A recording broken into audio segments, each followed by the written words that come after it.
Hello दोस्तों, आप सभी का एक नई वीडियो में स्वागत है। और दोस्तों, आज हम लोग ट्रांसलेशन के माध्यम से एक इंटरेस्टिंग स्टोरी लिखने जा रहे हैं। तो आज का वीडियो काफ़ी नॉलेजेबल है। आप लोग सभी इस वीडियो को पूरा जरूर देखेंगे। यदि आप अपनी इंग्लिश को इम्प्रूव करना चाहते हैं तो यह चैनल आपके लिए बेस्ट है। इस तरह से मैंने जितने भी वीडियोज़ बनाए हैं, बारी बारी से सभी वीडियोज़ को जरूर देखेंगे, आपकी इंग्लिश जरूर इम्प्रूव होगी। दोस्तों, जब आप इस तरह सीखते हैं तो एक साथ आप बहुत सारे इंग्लिश वर्ड सीखते हैं और बहुत सारी ग्रामर की चीज़ों को भी सीखते हैं। एक बार की बात है, एक आदमी एक कुटिया में एक जंगल के किनारे रहता था। दोस्तों, एक बार की बात है यानी कि वंस अपॉन अ टाइम। यहां पर कुटिया, इसके लिए लिखेंगे कॉटेज। एक जंगल के किनारे, at the edge of a forest, रहता था। दोस्तों, आप यहां पर यूज टू का यूज कर सकते हैं, यूज टू लिव। और आप चाहें तो सिंपल पास्ट टेंस में भी लिख सकते हैं। जैसे एक राजा रहता था, देयर लिव्ड अ किंग। और एक राजा रहा करता था, there use to live a king. तो यहां पर लिखेंगे once upon a time a man use to live. एक कुटिया में, इन अ कॉटेज,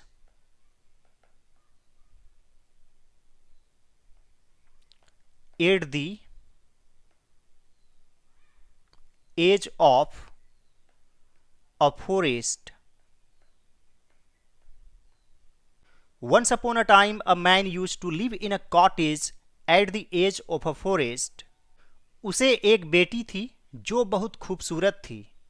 और यहाँ पर उसे यानी उसके पास, जैसे मेरे पास समय नहीं था, I had no time, I had time, मेरे पास समय था।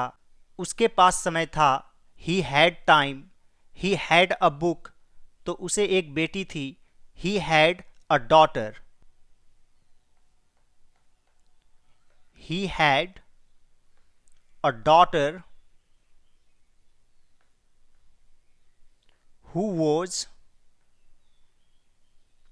very beautiful.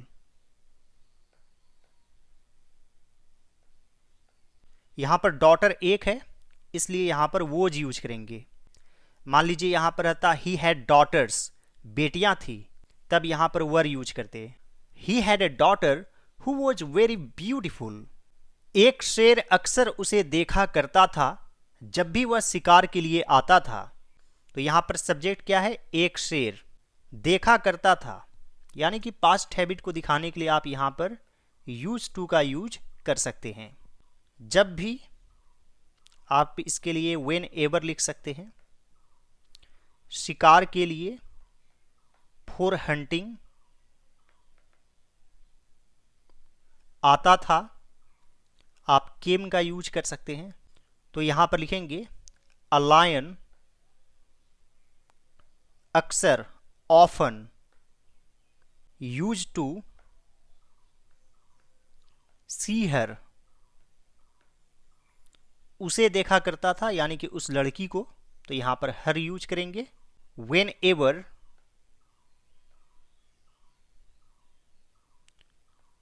He came for hunting.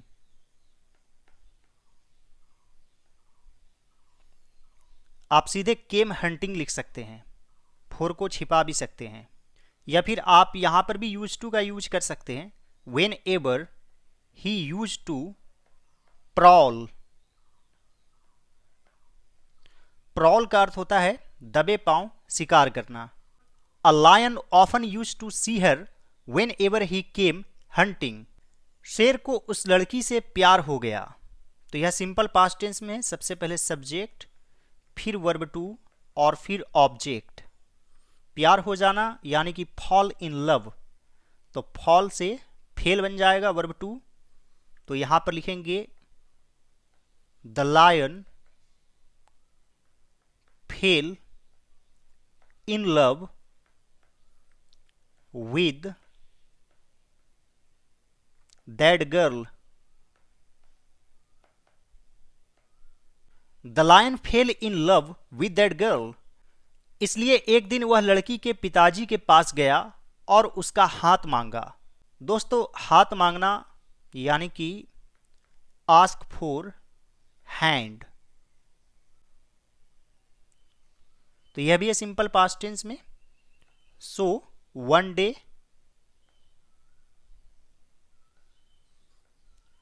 He went to, लड़की के पिताजी के पास, the girl's father.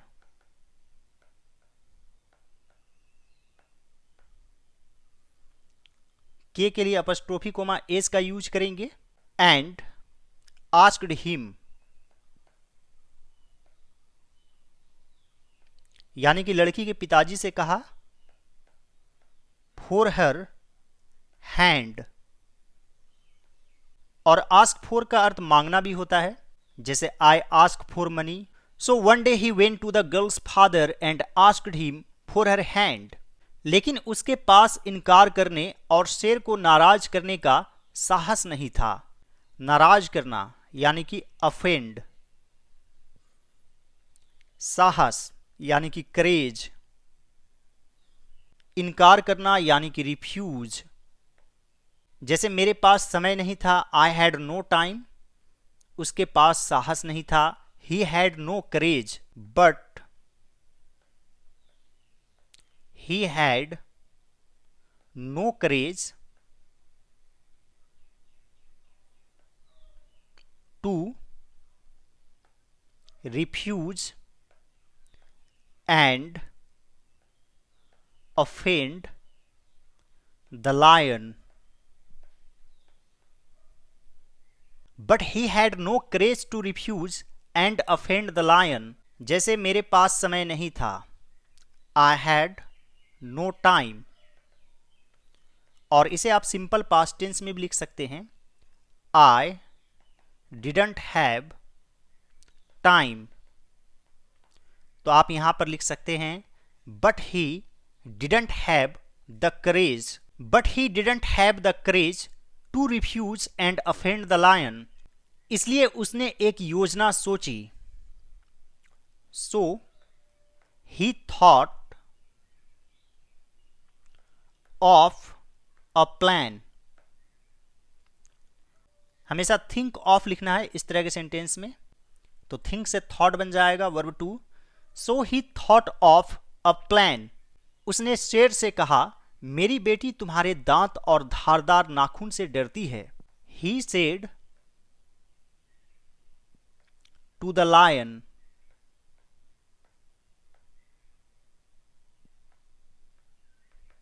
my daughter is afraid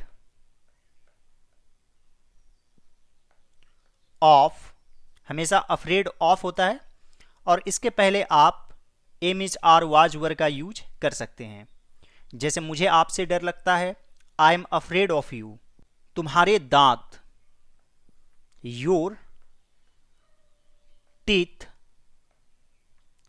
and धारदार नाखून, sharp nails। He said to the lion, my daughter is afraid of your teeth and sharp nails।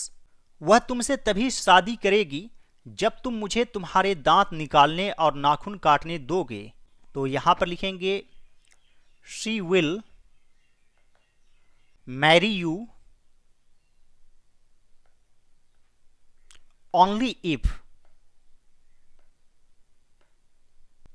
you let me। जैसे मुझे जाने दो, लेट मी गो, तो लेट का अर्थ अनुमति देना भी होता है। पुल आउट यानी कि बाहर निकालना, खींचकर। Your teeth and trim your nails. She will marry you only if you let me pull out your teeth and trim your nails। चूंकि शेर उस लड़की के प्यार में अंधा था, वह इस मांग से सहमत हो गया। चूंकि यानी कि as, he was blindly in love with the girl, आप यहां पर दैट गर्ल भी लिख सकते हैं और द का भी यूज कर सकते हैं। वह इस मांग से सहमत हो गया। He agreed to this demand, यहां पर टू यूज करेंगे। जब आप किसी व्यक्ति से सहमत होते हैं तो agree with, I agree with you, लेकिन जब आप किसी वस्तु से सहमत होते हैं तो आप टू का यूज करते हैं। As he was blindly in love with the girl, he agreed to this demand, परिणाम स्वरूप वह ताकतहीन हो गया। As a result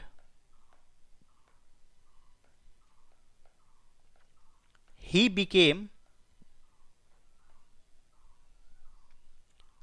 powerless,